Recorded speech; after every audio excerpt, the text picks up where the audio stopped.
The Green Book highlights the trials and tribulations of black travelers in the South during segregation.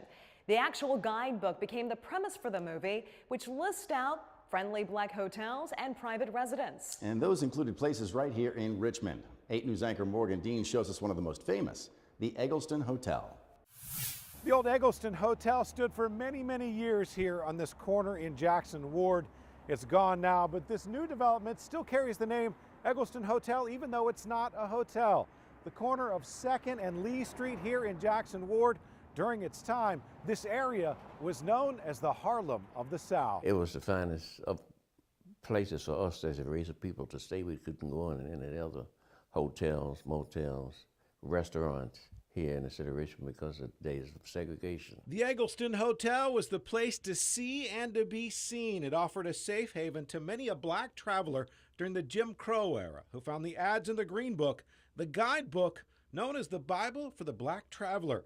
Those green books, the focus of the Oscar-nominated movie by the same name. This gentleman says that I'm not permitted to dine here. I'm afraid not.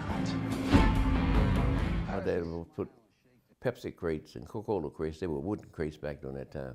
So I could stand up on the crates and wash dishes and wait on people across the counter. So that's how I started. Now in his mid-80s, Neverett Eggleston Jr. started working at his family's hotel as a child. There were about 39, 40 rooms in there. Okay.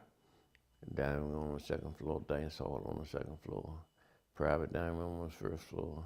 He had a front row seat for many of the famous visits and visitors. Jackie Robinson, Red Fox, James Brown, The Temptations, along with many other celebrities, found their way to the Eggleston. We face the difficulties of today and tomorrow. On his way to Washington, hours before his famous speech on the Mall, Dr. Martin Luther King Jr. made a detour to the Eggleston. We fed Martin Luther King the day he was going to Washington. He stopped in Richmond. My father fixed breakfast for him and his entourage. Muhammad Ali stayed there too and had to lean on the staff for help with his training. He liked to ride on the back of a motorcycle. I would take my bare pocket on him to run. He run 5, 6, 7 miles. The family would go on to own a motor lodge next door and several businesses that were all busy with travelers too during the era.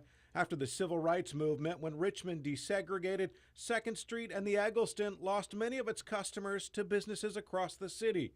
The Eggleston Hotel closed during the 80s, and just on the cusp of it being redeveloped in 2009, it collapsed.